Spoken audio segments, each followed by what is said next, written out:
अस्सलामुअलैकुम, आदाब। उम्मीद करता हूँ आप जहाँ भी होंगे खैरियत से होंगे और कोरोना की वबा से ख़ुद को महफूज रखे हुए होंगे।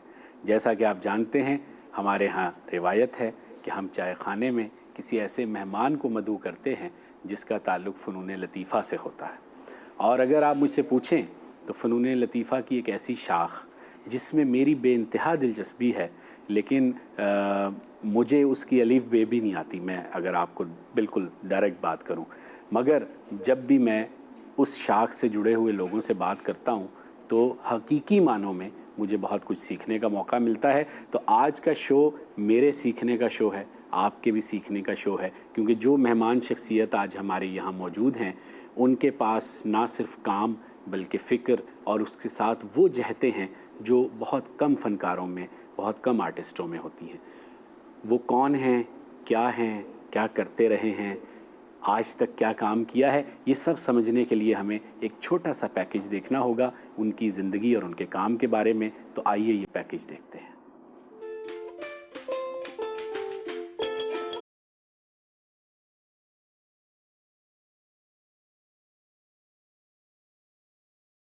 मुझे वसी अदर कहते हैं और मैं ये मुसव्वरी जो है ये मेरा शौक़ रहा है।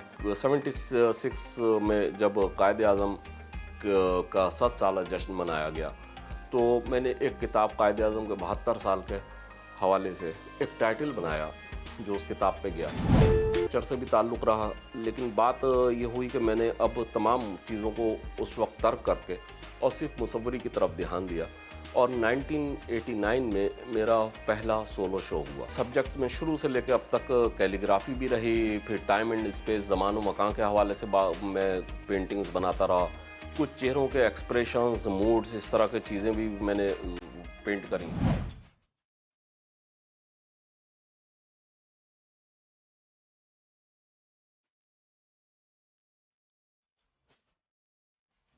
मैंने बहुत सारे काम कर लिए, बहुत सारा सब मौज़ूआत के ऊपर करा, लेकिन मैं कुछ चीज़ों का डिस्कस करना चाहूँगा, जो उसके बारे में बताना चाहूँगा। वो ये है कि मैंने एक नावल जागे हैं ख्वाब में, उसका डस्ट कवर 1001 छपी, 1001 डस्ट कवर बनाए और तमाम ओरिजिनल डस्ट कवर थे। मुसव्वरी के हवाले से हमारे पाकिस्तान की जो तारीख़ है ये बेइंतहा ज़रख़ेज़ है। इसमें सातकन भी आए तो अहमद परवेज़ भी मौजूद है, उधर शाकिर अली मौजूद हैं, अब्दुर्रहमान चुग़ताई, जमील नक्श, और इस तरह के अगर नाम गिनाना शुरू करें तो अच्छा खासा वो नाम गिनाए जा सकते हैं। मुसव्वरी एक पुरमसरत माशरे का में जन्म ले सकती है या वहाँ पर परवान चढ़ सकती है, अदरवाइज़ जो है वो मुमकिन नहीं।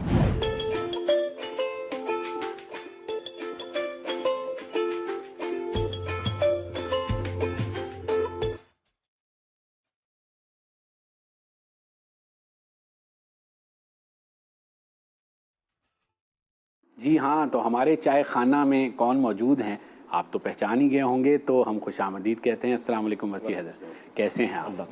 भाई बेहद खुशी हो रही है आपको देखकर। मुझे भी आपके प्रोग्राम में आने की बहुत खुशी हुई, बेइंतहा। बहुत शुक्रिया, आपने हमें इज़्ज़त बख्शी, ये हमारे लिए इंतहाई एहतराम, खुशी और उसके साथ साथ इफ्तिखार की बात है कि जो काम आप कर रहे हैं और जिस कदर आपने मुख्तलिफ़ जहतों में मुसव्वरी में काम किया है, मैं समझता हूँ ये अपनी मिसाल आप है। लेकिन आप चूँकि थोड़े से, मुझे ऐसा लगता है, शाये या अपने आप में मगन रहने वाले शख्स हैं। दरअसल ऐसा नहीं है, लेकिन ये कि मैं, हो सकता है ऐसा वो है कि मैं अपने बारे में बहुत ज़्यादा लोगों से डिस्कस नहीं करता। हाँ। फिर अब कुछ पिछले 20-22 साल से कुछ ऐसा भी वक्त शुरू हो गया है कि मैं ज़रा सा लोगों से कम मिलना होता है, तो उसकी वजह से चर्चे वगैरह नहीं होते शायद। हाँ, तो नहीं, आपके काम का चर्चा तो बराबर हो रहा है। हम मेरी तो अब अपने आप से अपनी कोई बात करना या तो वो मेरे ख्याल से अच्छा। फिर ये भी होता है कि जो मेरा सब्जेक्ट है मुसव्वरी, उस मुसव्वरी से हट के लोग बात कर रहे होते हैं तो मेरे लिए बहुत ज़्यादा मुश्किल टाइम गुजर रहा होता है वो। तो मैं चाहता हूँ कि और सब जो भी दुनिया के मसाइल हैं उन पर भी बात हो, लेकिन मुख्तसर हो, मैं अपने उसमें रहूं तो ज़्यादा बेहतर है। बिल्कुल, नहीं नहीं, हम तो आपसे आप ही के मौज़ूआत पे बात करेंगे।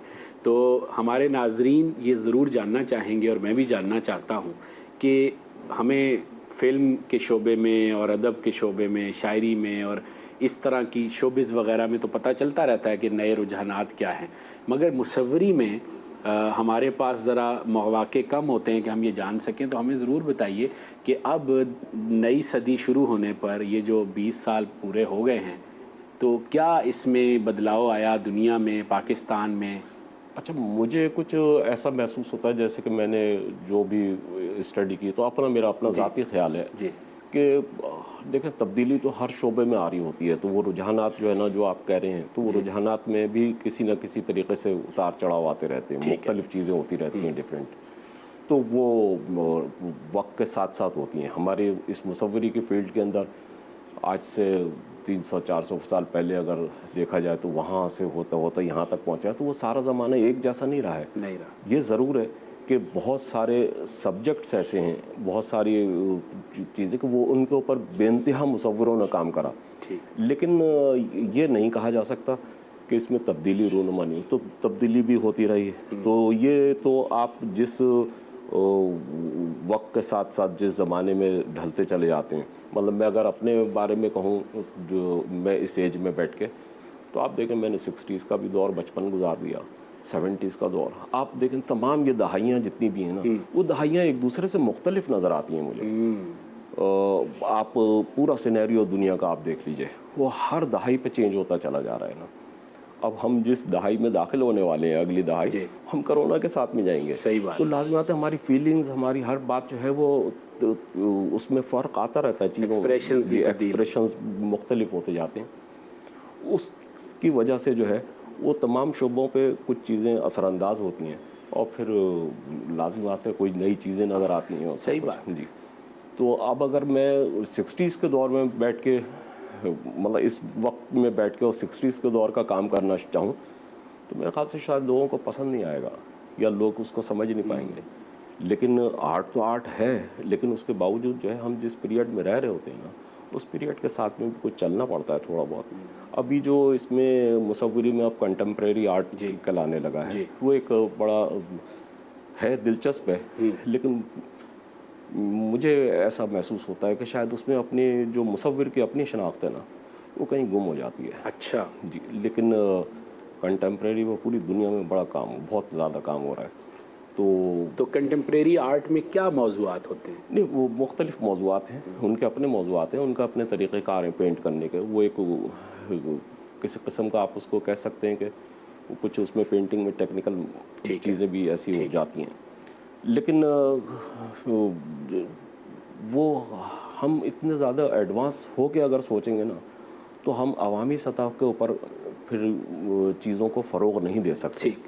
तो मैं ये चाहता हूँ कि मुसव्वरी जो है ना, वो आसान तरीन रहे। ऐसे कि हर शख्स देखे तो बस इंजॉय कर ले। कुछ चीज़ें समझ में नहीं आएंगी, यकीनी सी बात है उसके, लेकिन ये कि फिर बस इंजॉय। लेकिन बहुत ज़्यादा मैं मुश्किल कोई किसी किस्म की फ़िलासफ़ी को उसके अंदर डाल दूँ, तो फिर वो एक मसला है कि उसके ऊपर फिर लोग ज़रा सा हट जाते हैं, यार वो समझ में तो आती नहीं है चीज़। ये बिल्कुल ठीक। अच्छा, जिस तरह दीगर शोबों में एहसासात बड़ा महमेज़ करते हैं, तेज़ करते हैं आपके सोचने की हिस्स को, तो मुसव्वरी में कौन सी ऐसी चीज़ होती है जो मुसव्विर को बहुत ज़्यादा मोटिवेट करती है? मतलब शायरों के लिए कहा जाता है उन्हें इश्क हो जाए तो उनकी शायरी चमक पड़ती है, इश्क नाकाम हो जाए तो शायरी चमक जाती है, इश्क कामयाब हो जाए तो फिर शायरी नहीं चमकती। कुछ इस तरह की। देखें, वैसे ये कि मुसव्वरी में भी इसी किस्म की चीज़ें हैं, बस ये है कि हमारी यहाँ पाबंदियाँ कुछ कम हैं। अच्छा। उनके यहाँ बहुत ज़्यादा, हालांकि उनके पास में बयानियाँ है, उनके पास में वो चीज़ों को अपने शायरी में बयान कर सकते हैं, लेकिन फिर भी वो ढका छुपा मामला रहता है। हमारे यहाँ किसी हद तक आज़ादी है। मैं खुद भी मुसव्वरी में बहुत आज़ाद पेंटर कहलाता हूँ। बहुत आज़ाद पेंटर हैं आप, मैं जानता हूँ। तो ये है, तो ये आज़ादी कभी कभी परेशानी का बायस नहीं बनती? मेरे ख्याल से मैं क्योंकि किसी से कोई बात छुपाता नहीं, तो मुझे ज़रूरत नहीं है फिर परेशान होने की। हाँ, कुछ चीज़ों को अगर मैं खुफिया रख के काम करना चाहूँ तो ऐसी सूरत में मेरे लिए मुश्किल है। मैं एक खुला ठुला आदमी हूँ। सही है। नहीं, और आपने हमेशा फिर थीम्स पे काम किया। और फिर थीम्स पे काम करा। अच्छा, जब थीम्स के ऊपर काम कर रहे होते हैं ना, तो फिर तो वो तो लाजिम आते हैं, एक रिसर्च किसी तरीके से कोई चीज़ आ जाती है रिसर्च वाली बात में। बिल्कुल बिल्कुल। तो मैं अगर जैसे मैंने कि एक बड़ा माजरत के साथ में जैसे कि कामसूत्रा के ऊपर काम करा जी था, जी। तो कोई वो नहीं है मुझे उसमें किसी किस्म का वो अच्छा, और देखने वालों ने भी बहुत इंजॉय करा और बहुत खुश हुआ। उन्होंने कहा यार ये आर्ट के नमूने हैं बाकायदा। जी। तो ऐसे ही असल में enjoy करना चाहिए चीज़ों को। आपने उसको जमालियात की तहत किया ना। मैं देखें अब ये जमालियात का जो लफ्ज़ है ना, असल में मुसव्वरी की तो बुनियादी जमालियात के ऊपर है। हाँ अगर वो उसके वो जमालियात नहीं है तो मुसव्वरी कहाँ से हो गई? तो जमालियात तो बहुत ज़रूरी। अच्छा, और उस जमालियात को अपने कायम रखने के लिए जो है मैं बहुत सारी चीज़ों से परहेज़ करता हूँ। ठीक। मतलब जैसे कि कोई ऐसी वीडियोस अक्सर और बेशतर व्हाट्सएप वगैरह के सिलसिले जो हैं कि जिसमें कुछ हौलनाक मनाज़िर हों, या कहता नहीं देखना, आगे बढ़ाओ, नहीं देखते वो बिल्कुल डिलीट करें। बिल्कुल। इसलिए कि मेरा जो एक पूरा जमालियाती निज़ाम है ना, वो डिस्टर्ब हो रहा होता है। वो डिस्टर्ब, मुझे उसका ख्याल आएगा बार बार, तो कोशिश करता हूँ मैं दूर हो जाऊँ। यानी बसरी आलूदगी से बचाना होता है बहुत देखें उम्दा लफ्ज़ है जी, है ना। बसरी आलूदगी जी। तो वो अगर आपकी नज़र साफ शफाफ है, आपका तसव्वुर साफ शफाफ है, तो आपकी जमालियात जी, खुसूसन जो दहशतगर्दी वगैरह के ऊपर जो चीज़ें होती हैं, वो चीज़ें आपको डिस्टर्ब करती होती हैं। असल में आप नाजुक तबा मुसव्विर हैं ना, वरना ऐसे मुसव्विर भी हैं जिनका मौजू ही जंगो जदल है, वो फिर और तरह के मिजाज अच्छा, के लोग। अगर वो है तो वो फिर मैं वही बात हो जाती है कि फिर उसमें जमालियात तो ख़त्म हो जाती है। मतलब जमालियाती अंसर उसमें कहाँ से आएगा? जंगो जदल अगर है, हाँ, अगर हिस्ट्री को पेंट कर रहे हैं कि टीपू सुल्तान को जो है वो वहाँ पर लड़ते हुए दिखाया जा रहा है, तो एक अलग चीज़ है कि वो एक हिस्ट्री को भी पेंट करा जा रहा है, एक बड़े जो है कोई लीडर को सराहने की कोशिश की जा रही है। जैसे कि पाकिस्तान के ऊपर, तहरीक पाकिस्तान के ऊपर अच्छी खासी पेंटिंग बहुत बनाई अच्छा है। काम हुआ। उस हद तक जो है ना कोई वो नहीं है। और बाकी ये भी होता है कि जब आपके हाथ में कलर और बुरश हो रहा होता है तो आपका जमालियाती सिस्टम पूरा चल रहा होता है, चाहे वो आप कुछ भी पेंट करें। हाँ, ये बात तो है, सही बात है। अच्छा, ये जो हमारे यहाँ लाहौर में NCA है और कराची में Indus valley, Karachi school of art और दीगर जो इदारे हैं, तो जिस तरह हमें लगता है कि तालीमी बुनियादों पर या तालीमी सतह पर कुछ थोड़ा सा ज़वाल आया है, कुछ संजीदगी में कमी आई है, मयार में कमी आई है, क्या मुसव्वरी के शोबे में भी तदरीस में कमी आई है या बेहतरी हुई है? नहीं, देखें, मुसव्वरी का शोबे में तो बेहतरी मैं कहूँगा आई है, तदरीसी शोबे में, तदरीसी शोबे में, और वैसे भी उसको फ़रोग भी काफ़ी मिला है। अब पहले मुसव्विर को लोग समझते थे कि शायद ये बेरोज़गार आदमी फिर रहा है कोई, लेकिन अब ऐसा नहीं है। अब लोग मुसव्विर को ये समझते हैं कि एक क्लास है, कोई क्लास है, ये भी कुछ कमा लेता है कुछ ना कुछ। तो ये वाली चीज़ें तो हैं। सही। और दूसरे वो जो आप कह रहे हैं कि जो ये कॉलेज में NCA में या इधर, तो मुझे तो अच्छा लगता है, लेकिन ये एक बहुत ही पेशेंस का काम है, सब्र आज़मा। इसमें जल्दबाजी से आप कोई चीज़ें हासिल करना चाहें वो नहीं मिलती। मुझे 45 ईयर्स हो गए क्या बात, पेंट करते हुए।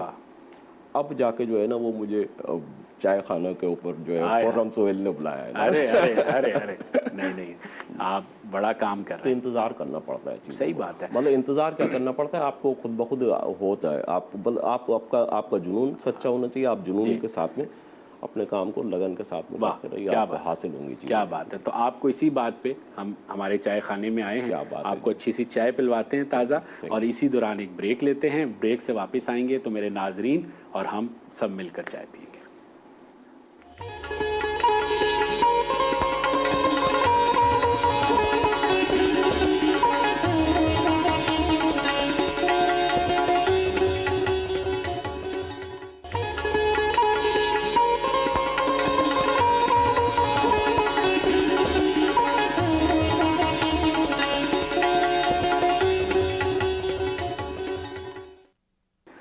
जी, बात हो रही है वसी हैदर साहब से, और क्या ज़बरदस्त गुफ्तगू हो रही है। वसी भाई, आप गुफ्तगू भी अच्छी करते हैं यार, आप ये अंडर एस्टिमेट ना किया करें अपने। ज़बरदस्त यार, मैं तो अभी मैं सोच रहा था ये बात जी कि यार काश मैं खुर्रम सोहेल जैसी बात करने लगूँ तो कितना अच्छा हो जाए। नहीं, ये तो खैर आपकी कसरे नफसी है, लेकिन नो डाउट कि आप देखें, आपका जो काम है ना, वो जो गुफ्तगू करता है वैसी गुफ्तगू कोई नहीं कर सकता। आपकी तस्वीर, आपकी पेंटिंग्स, आपके लगाए हुए शेड्स की जो गुफ्तगू है, उस गुफ्तगू से आगे कोई गुफ्तगू नहीं जा सकती। अच्छा, ये बताइए कि ज़िंदगी का ये सफ़र शुरू कैसे हुआ? हम थोड़ा सा जानना चाहेंगे, बिल्कुल इब्तिदा से। देखिए, इसमें इब्तिदा से एक ये कि मेरा जो वालिद साहब थे वो भी एक राइटर थे, फिर वो बड़े भाई हैं, फिर इस तरह से घर में एक पढ़ने नाम भी लिखने का बताइए सब- ताकि हमारे जी, सुनने वाले, देखने जो वाले समझें। वालिद साहब मेरे कारी अहमद साहब वो जी। बहुत ही उनकी 28 के करीब किताबें मज़हब और तारीख़ और इस चीज़ों के ऊपर थी।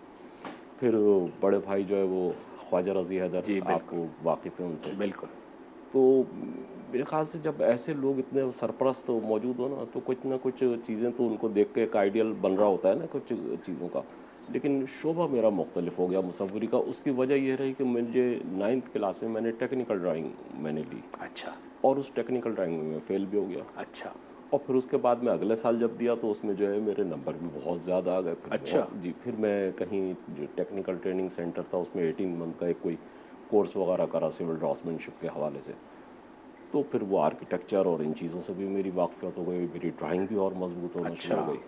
तो उसमें बैठे बैठे कुछ स्केचेस भी कर लिए, ये कर लिए, इस तरह की चीज़। यानी आपने तो अपनी उस मुसव्विर- नाकामी को सीरियस ले लिया। जी, तो मैंने सीरियस नहीं, बस वो था कुछ बाकी नहीं, मुझे असल में दिलचस्पी नहीं थी। मैं सिविक्स नहीं पढ़ सकता था। अच्छा। मैं फिज़िक्स नहीं पढ़ सकता था। मेरे लिए बहुत मुश्किल मसले हैं यार, ये क्या मतलब सही। तो आज भी जब ये कुछ इस तरह की चीज़ें आती हैं सामने, मैं कहता हूँ यार कितना मुश्किल हो गया यार ये। यानी आप पैदाइशी आर्टिस्ट थे, तभी तो बाकी चीज़ें समझ नहीं आ रही थी। तो अखबारात में उस ज़माने में बड़े बड़े एडिशन जो आते थे ना, तो फ्रंट के ऊपर जो है ना मुसव्विरों के टाइटल लग जाते थे। आज़र ज़ूबी के लग रहे हैं तो सात का इनके लग गए, फिर अब्दुल रहमान चुगताई के आ गए, अहमद परवेज़ के, इस तरह के एडिशन में कि कोई भी दिन आया और उसके ऊपर जो है वो लग गया, या संडे के दिन लाजमी कलर पेज होता था। तो मुझे बहुत अच्छा लगता था। मैं उनको संभाल संभाल कर रखता रहता था, उन जैसी चीज़ों को देखता था क्या होगा। वो चीज़ें अपनी तरफ खींचती थी। जी, तो बस वहीं से फिर एक वो शौक़ शुरू हो गया। ठीक और है। ये होते होते शौक़ इस तरह का हुआ कि मेरी 1989 में पहला सोलो शो हो गया। ठीक है। मतलब 1979 में मेरा पहला मेरे ऊपर किसी ने लिख भी दिया। अच्छा। कि एक पेन एंडिंग में वो लोगों के पोर्ट्रेट बना रहा था मैं। अच्छा। तो फिर लेकिन फिर वो चलता रहा सिलसिला, और मैं फिर यहाँ पर 89 में जो है वो सोलो एग्जीबिशन की। तो पहली सोलो एग्जीबिशन मैंने अस्माए रब्बानी से की थी। हाँ। तो पेंट तो मैं बहुत कुछ कर रहा था, लेकिन मैंने कहा अस्माए रब्बानी करते हैं, वाह वाह। पूरा अस्माए रब्बानी वो करे। फिर उसकी बरकत से जो है वो फिर बस स्टार्ट चला। तो चल अब तक मेरी 23 सोलो एग्जीबिशन 23 और तकरीबन 250 के करीब जो है वो ग्रुप एग्जीबिशन में मेरी शिरकत है।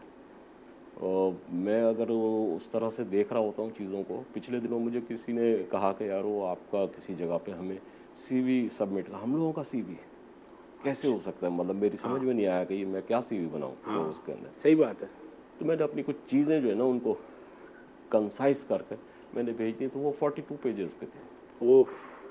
तो मसला ये है कि ये हमारी तो बस वो काम ही सीवी है और क्या। बस काम ही सीवी है। CV क्या क्या चीज़ें संभाल के रखना भी बड़ा एक मुश्किल तरीन काम है इस तरह के। तो मैं बता रहा था कि आपको कि मैं उसमें फिर मैं देख रहा था कि दुनिया के जितने भी बड़े बड़े शहर हैं ना, उन सब में मेरी पेंटिंग्स जाके वहाँ पर एग्जीबिशन हो चुकी है। वहाँ तो कोई एक ग्रुप एग्जीबिशन में शिरकत हो चुकी है। क्या बात। मतलब अमेरिका है तो उसके 8-10 शहरों में बड़े बड़े, वाशिंगटन तो न्यूयॉर्क है, वो इधर उधर ये हो चुका है सब तरफ। तो मुझे खुद भी हैरत होती है वाकई, लेकिन ये कि फिर भी ऐसा लगता है कि कुछ रह गया, अभी कुछ करना है। तो देखें क्या आगे खुद बखुद ही चलता रहता है। वाह वाह। तो जब आपका कैरियर स्टेब्लिश हो रहा था, फिर कैसे शादी हुई, फिर आगे बच्चे, फिर फैमिली वाली ज़िंदगी? बस वो शादी भी हुई, और जो दिलचस्प रही बात वो ये कि वाइफ जो थी उनका आर्ट में बहुत ज़्यादा इंटरेस्ट हो गया। इस हवाले से मेरे उन्होंने खुद नहीं पेंट करा, लेकिन उनके मेरी चीज़ों को देखभाल करना किसी हद तक ये वो फिर मेरी मतलब आज भी जो है कोई पेंटिंग स्टूडियो से बाहर नहीं जाती जब तक कि वो देख ना लें। वाह। कि कहीं ऐसा ना हो कि कोई चीज़, आप तो आर्टिस्ट आदमी हो, कोई चीज़ भूल भाल गए इसके अंदर, कम से कम देख तो लो साइन भी कर दिए थे या नहीं कर रहे थे, या कोई चीज़ तो नहीं रह गई ऐसी। क्या नाम है उनका? उनका नाम है समीना। वाह जी, ज़बरदस्त। तो फिर बच्चे जो हैं वो मेरा एक बेटा है वो हमज़ा और बेटी उमैमा। तो ये लोग, बेटा भी राइटर बन गया है, अच्छा को लिखता है। मुझे खुद भी उसका जो इंशाइए और अफसाने टाइप के हैं वो अच्छे लगते हैं पढ़ने। और बेटी जो है वो इंटीरियर डिज़ाइनर है। अच्छा जी। तो एक घर का माहौल भी अभी तक वैसे ही चला हुआ है, हमारे यहाँ कुछ ऐसे ही चल रहा है। फनकाराना चल रहा है। चाय लीजिए, चाय आ गई आपकी। अच्छा, ये वाह, अच्छा है यही कि आप किसी भी शोबे में काम करें, किसी भी शोबे में काम करें, आपके इर्द गिर्द का जो इन्वायरमेंट है ना, वो उसके से मुताबिकत रखना चाहिए। चाहे वो, अगर वो नहीं है, बहुत अच्छी बात। तो इसका मतलब है कि आप डिस्टर्ब रहेंगे कहीं ना कहीं। वाह, अच्छा, ये आज आपकी बात सुन के मुझे अंदाज़ा हो रहा है कि ये मेरा एक मसला है। मेरी बेटियां 6 और 7 साल की, तो शुरू में उनको बड़ी मुश्किल होती थी, अब्बा क्या शोर मचाते हैं। जब लिखने बैठते हैं तो कहते हैं कमरा ठीक होना चाहिए मेरा, साफ़ सुथरा, चीज़ें अपनी जगह पे हो, मतलब आसपास चीज़ें सारी बस उस माहौल के मुताबिक ही हो। अगर वो हो तो वो आप, वरना मुश्किल होगी, वरना मुश्किल हो जाएगी। ये बहुत सही बात है। और तो ये जो उम्मन मुसव्विरों के स्टूडियो बने हुए होते हैं, वो स्टूडियो इसी वजह से बने हुए होते हैं। मतलब ये कहीं किसी वक्त पे कहीं उनके वो उसमें किसी गोशे में ऐसी बात रही होगी कि ये कमरा है हमारा स्टूडियो हो गया, बिल्कुल ठीक, ताकि वो वहाँ पर बैठ के वो अपने पेंट कर सकें, अपने काम कर सकें, अपना सोच विचार करें, फारिग बैठें, तखय्युल के उस जी चीज़ में से गुजर सकें। तो राइटर्स के यहाँ भी मेरे ख्याल से ऐसे ही है। मैं अपने वालिद साहब को देखता था, बिल्कुल एक मखसूस जगह थी, उसके ऊपर वो बैठते थे, अपने टाइमिंग से अपने बैठ के काम करते थे। बिल्कुल ऐसे। तो ये बहुत ज़रूरी चीज़ है। और अगर डिस्टर्ब रहे आप पर्चों के ऊपर चीज़ें लिख के और एक तरफ करते रहें, जेब में डाल लें, ये कर लें, ये बस तो कुछ भी मेरा ख्याल है सिर्फ ये तखसीस शोरा को हासिल है। अगर शायर दोस्त नाराज ना हो, वो ये लिबर्टी ले सकते हैं। नसर का आदमी तो ये लिबर्टी, नसर का आदमी कभी भी नहीं ले सकता। और हम तो नसर के, मैंने कुछ नसर के आदमी भी ऐसे देखे कि बैठे बैठे कोई 2 लाइनें जहन में ऐसी आ गई हैं, तो उन्होंने कहा ऐसा ना हो, तो वो उन्होंने लिख के जेब में रख लिया कि यार ये इसको एडिट कर देंगे। अच्छा। ऐसा भी मैं देख चुका हूँ, मेरा भी उन लोगों से। लेकिन ये कि वाकई एक मुझे मेरी शायरों और अदीबों से अच्छी खासी दोस्ती हो। तो आप बहुत पे बैठकें रहती हैं, सैकड़ों लोगों के आपने किताबों के टाइटल्स बनाए हैं, ये इस बात की तकरीबन कोई 150-200 किताबों के टाइटल बना चुका हूँ। बिल्कुल। और एक और जो किताब जिसके 1000 टाइटल आपने बनाए, अच्छा, वो अख्तर सलीमी साहब के जागे हैं ख्वाब में, जो नॉवेल है। ये क्या माजरा था। लेकिन इस पर मैं चाहता हूँ, इससे पहले ज़रा मुझे ये बताइए कि जिन थीम्स पर आपने काम किया और 45 साल में आपने मुख्तलिफ मौज़ूआत, ज़रा उसका तारुफ। मेरे जो मौज़ूआत है असल में वो ये भी मैं बताऊँ आपको कि वो रुझान तो कुछ थोड़ा सा पहले से ही एब्स्ट्रैक्शन की तरफ जा रहा था ना। तो ऐसे ही एक दफ़ा कुछ जो मैंने शुरू में जो है वो औकाब को बहुत पेंट करा। अच्छा। शुरू का पीरियड में कैलीग्राफी के साथ में कुछ औकाब का वो रखा, बहुत ज़्यादा का औकाब पेंट करता रहा। वो कहाँ से जहन में आया मुझे नहीं अंदाज़ा। लेकिन फिर जो मेरा पहला सब्जेक्ट था टाइम एंड स्पेस, वो भी ऑटोमेटिकली डेवलप हुआ। वो बड़ा ही दिलचस्प था वो भी, कि मैंने 3 पेंटिंगें एक दिन शाम में बनाई। वाह। और बड़े भाई को दिखाई, तो उसमें से 2 पेंटिंगों में गोल दायरा बना हुआ था। अच्छा। सॉरी। तो उन्होंने कहा ये तीसरे में क्यों नहीं डाला, तीसरे में भी डाल देते हैं। मैंने वो डाला, फिर मैंने सोचता रहा, मैंने कहा यार इसका क्या रिलेशन बन रहा है, टाइम एंड स्पेस से क्या होता है। तो फिर मैंने थोड़ी सी उसके ऊपर स्टडी कर ली ज़मान और मकान के हवाले से, तो पता चला कि वो मूवमेंट्स मेरी बनते बनते आज तक वो मेरा सब्जेक्ट मेरे साथ चल रहा है। क्या बात है। और उसमें ही फिर मैंने कुछ फेसेस डाल दिए, फिर किसी एक वक्त के ऊपर 2-4 साल के बाद में कुछ, तो वो फेस जो है वो टाइम एंड स्पेस का हिस्सा बन गए। फिर मैंने फेस को अलग पेंट करना शुरू कर दिया, तो उसमें पता चला कि उसमें मैं जो हर फेस जो था उसके डिफरेंट मूड्स और शेड्स और वो इस तरह की चीज़ें आने लगी। क्या बात है। तो फिर मतलब इस तरह से फिर आपने वो मास्टर्स की एक सीरीज़, फिर मैंने एक मास्टर्स की सीरीज़ असल में मैंने एक वक्त ऊपर ऐसा हुआ कि मैंने कोलाज में काम शुरू करा कि अंग्रेज़ी मैगज़ीन ख़रीदता था और उसको फाड़ फाड़ के चिपका के लोगों के पोर्ट्रेट बना रहा था। तो मैंने सोचा कि यार वो हमारे जो मुसव्विरी में इतने बड़े बड़े नाम गुजरे हैं, तो उनके पोर्ट्रेट मैं बनाना शुरू करूँ। तो मैंने 3 पोर्ट्रेट बनाए, चुगताई साहब का था, सादक़ैन साहब का था और शाकिर अली का। लेकिन वो क्योंकि काफ़ी लेंदी काम है, जी। आप पीसीज चिपकाते चले जाएं तो वो उसमें काफ़ी टाइम लगता है। एक एक हफ्ता आप बगैर पंखा चलाए काम करें क्योंकि उड़ते हैं वो पीसीज सब कुछ इस तरह का। लेकिन मैं करता रहा, आज तो अब नहीं कर रहा, पिछले 8-10 साल से। तो वो बहरहाल वो जो 3 पोर्ट्रेट बनाए ना, तो फिर मेरे जहन में वो आया कि यार ये सीरीज का। सिलो है, मुझे और कोई इस तरह से मुसव्विरों के हवाले से तो मैंने फिर एक सीरीज़ फिर बनाई आपने एक जिसको लीजेंड्स ऑफ पाकिस्तानी आर्ट, क्या उसमें बात है। 25 पेंटर्स को लिया, उनके पोर्ट्रेट थे और उनका आर्ट था, उनकी पेंटिंग थी उसके अंदर, वाह, जो उनकी शनाख्त बनी हुई थी। क्या बात है। और अपना एक सर्कल मैंने टाइम बहुत ही ज़बरदस्त। हम एक छोटा सा वक्फा लेके वापस आते हैं और फिर आपकी इस गुफ्तगू के सिलसिले को यहीं से जोड़ते हैं।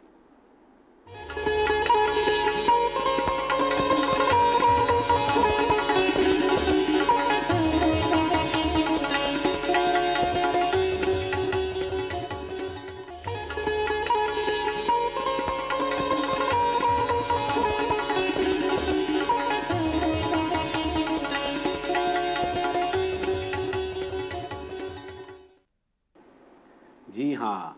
अच्छा, मेरे दिल में एक बात आ रही है कि अच्छे लोगों की बुरी बात ये होती है कि उनसे बातचीत करते हुए वक्त का बिल्कुल पता नहीं चलता। तो वसी साहब, अब आपकी ये बड़ी बुरी बात है कि आपसे बातचीत करते हुए कम से कम ये बात आपकी तो अच्छी हो गई ना। वक्त का बिल्कुल अंदाज़ा नहीं हुआ। प्रोग्राम बिल्कुल इख्तितामी मरहले में दाखिल हो रहा है। मैं चाहूँगा, ये जो मेरे सामने नावल रखा हुआ है जिसके 2 मुख्तलिफ टाइटल मेरे हाथ में हैं और मैं ये स्क्रीन पे भी दिखाना चाहूँगा। तो अब ये जो नावल है अख्तर रज़ा सलीमी साहब का, जागे हैं ख्वाब में, 1001 टाइटल आपने बनाए और हर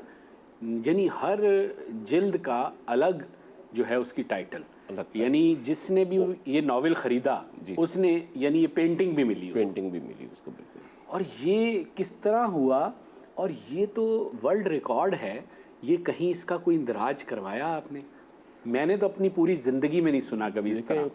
हुआ ये असल में कि ये जब नावल उन्होंने लिख लिया था, मुझसे टाइटल का कहा, तो वो टाइटल का मैंने उनसे ज़रा सी जिद कर ली कि 1001 बनाएंगे ना। 1001 छप रहा ही है आपका नावल, 1001 मुख्तलिफ टाइटल। तो उनको भी ज़रा सा कुछ वो हुआ कि यार समझे होंगे मजाक कर रहे हैं। मजाक भी कर रहे हैं, फिर दूसरे एक कितना टाइम लगेगा 1001 कोई वो। लेकिन पता नहीं क्यों मैंने जो है उसको कर डाला और तकरीबन 6 महीने उन्होंने इंतज़ार भी कर लिया। किताब बिल्कुल ही छप चुकी थी, लेकिन उन्होंने कहा कोई मसला नहीं है, आप करें फिर जो करना है। तो 6-6.5 महीने इस पर लग गए मेरे ना। और कतई जो है जहन में मेरे कोई कमर्शियल सोच आई नहीं इसके मुताल्लिक। मैंने कहा बस ये काम कर लेते हैं ना इस तरह का। तो जब वो सोच नहीं आई ना, तो उसकी वजह से जो है ना मैं इसको आगे बढ़ा नहीं पाया उस लम्हे में।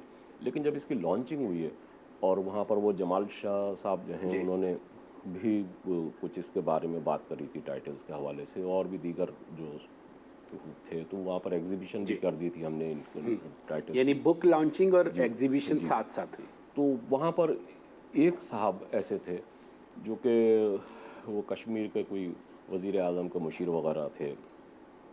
उन्होंने ये इशू उठाया उस वक्त अपने डाइस के ऊपर कि यार ये इसके लिए गिनीज़ बुक की तरफ ये होना चाहिए। तो उस वक्त मेरे भी जहन में आया कि वाकई क्या कोई इतना बड़ा का ऐसा काम हो गया कि गिनीज़ बुक में जाए। लेकिन फिर भी मैंने कहा यार गिनीज़ बुक और इस तरह के मुसव्विरी क्या ये आपस में कोई चीज़ें ले, तो फिर भी मैं खामोश रहा। लेकिन फिर भी कुछ लोगों और मज़ीद इसके ऊपर लगे रहे, लेकिन उनको भी नाकामी हुई, मुझे भी नाकामी हुई। पता नहीं क्या गिनीज़ बुक वालों ने जो है वो हमें बिल्कुल इस तरफ ध्यान नहीं दिया। अच्छा। और जबकि मेरे पास में इसके फ़ोटोग्राफ्स वगैरह सब मौजूद थे उस अंदाज से कि जब मैं काम कर रहा था तो इत्तेफाक से जो खींचते रहते हैं ना लोग बाग खींचते रहते हैं, वो तस्वीरें मौजूद थी, तो कोई वो नहीं था। ये मैंने 1001 बनाए और 1001 ओरिजिनल पेंटिंग्स के टाइटल हैं, डस्ट कवर जो है, और वो किताब के साथ में जो है वो बिल्कुल जी बिल्कुल सही। अब इसके ऊपर मेरे ख्याल से अब बात आगे कैसे पहुंच सकती है, तो अब मैं तो ये काम बात ऐसे आगे पहुंच सकती है जितना मैं समझाऊं कि ये काम हमारी हुकूमत का है, हमारे सकाफ़ती शोबे का है, कल्चरल मिनिस्ट्री का है, कि अगर वो ये प्रोग्राम देख रहे हैं, और यकीनन देख रहे होंगे क्योंकि अभी मैं हुकूमत की कोई बुराई करूँगा तो नोटिस आ जाएगा, इसका मतलब है देख रहे हैं, तो ये देखें, इसको भी देखें, अपने आर्टिस्ट को प्रमोट करें, उसके काम को फ़रोग दें, बैनुल-अक़वामी सतह पर लेके जाएं। अब आर्टिस्ट अगर मार्केटिंग भी करने लग जाएगा तो फिर वो आर्ट कब तख्लीक करेगा? तो ये यकीनन हमारा यकीन है, और हम सब मीडिया के दोस्त भी जिस कदर मुमकिन हुआ आपकी इस आवाज़ में अपनी आवाज़ मिलाएंगे और इसको दूर तक पहुँचाएँगे। थैंक यू जी। तो अब मुस्तकबिल के क्या इरादे हैं, क्या किस नौइयत का काम हो रहा देखिए, है? ये जो है मुस्तकबिल में मेरे ख्याल से ये वो शोबा है जिसकी बाकायदा कोई प्लानिंग करके अगर चला जाए ना तो नहीं हो सकता। तो वो नहीं हो सकता। ठीक तो है। वो बस- मूड पे है। हाँ जी, मूड के ऊपर है। मूड के अभी वैसे पिछले दिनों मैं अपनी ऑटोबायोग्राफी अच्छा। लिख रहा था वाह। और वो कंप्लीट हो गई है। हाँ, इंशाल्लाह ज़बरदस्त। ये कोरोना के से ज़रा सा निकल जाए तो फिर उसको वो फिर चले लेकर आएंगे। इसकी आपको पेश की मुबारकबाद। थैंक यू जी, थैंक और आपकी ऑटोबायोग्राफी आ जाए तो फिर आपसे लाइव पेंट भी कराने हैं और बायोग्राफी के इंशाल्लाह। इक़्तिबासात भी सुनने हैं आपसे। यू। ज़रूर ज़रूर ज़रूर। बिल्कुल। तो उसके कितने टाइटल बनाएंगे आप? टाइटल, उसका कोई टाइटल नहीं होगा ना। वाह वाह, सही बात है। वो तो आपकी जो उसमें ज़िंदगी की कहानी है जी, वही तय करेगी उसका टाइटल। वो बहुत ही हाँ, वो कहानी है और वो कहानी भी कुछ इस अंदाज से है जैसे कि कोई नॉवेल चल रही हो ना। तो मुझे वो जो वैन गॉग के पे बाद में लिखी गई थी, किसी और ने वो उसकी सरगुज़श्त जो थी, वो जो है उसका नाम रखा था उन्होंने लस्ट फॉर लाइफ। अच्छा। मेरी जो नॉवेल है उसका नाम है फियर्स ऑफ लाइफ, वाह। ज़िंदगी का खौफ। तो ज़िंदगी का खौफ नहीं है, ज़िंदगी के कुछ खौफ हैं। क्या बात है। तो वो चीज़ें उसके अंदर डिस्कस वाह। तो आपसे अब इजाज़त लेने का वक्त आन बहुत पहुंचा बहुत है। शुक्रिया, आप लोगों ने मुझे इतनी अच्छी चाय भी पिलाई और साथ में जो है इतनी इज्जत दी। उसका GTV का, आपका, सबका बहुत आपका बहुत शुक्रिया, आपने वक्त निकाला, आप तशरीफ़ लाए। और मैं अपने देखने वालों से कहूँगा कि देखिए, इस रिवायत को कायम कीजिए और इस रिवायत में अपना हिस्सा डालिए कि अपने आर्टिस्ट को उसकी ज़िंदगी में खराज पेश कीजिए, उसको अपनी अकीदत बताइए, उसको उसके काम को मानिए, उसे मान दीजिए, उसका एतराफ़ कीजिए और खुले दिल से कीजिए। और अगर आप आर्टिस्ट हैं तो भी आप अपने हम असर के काम को मानिए। यकीन कीजिए, इस अमल से आपका कभी नुकसान नहीं हो सकता, आपको फ़ायदा ही होगा। सर, आपका बहुत शुक्रिया। शुक्रिया जनाब। उम्मीद है कि आपसे जल्द फिर दोबारा मुकालमा करने की खुशनसीबी हमें हासिल होगी। और नाजरीन, आप भी अपना ख्याल रखिएगा, इस उम्मीद के साथ कि आज वसी हैदर साहब की ये जमालियाती गुफ्तगू ने आपके ज़ौक़ की तस्कीन की होगी। अगले प्रोग्राम में फिर किसी शख्सियत के साथ मिलेंगे। अपना बहुत ख्याल रखिएगा। खुदा हाफिज़।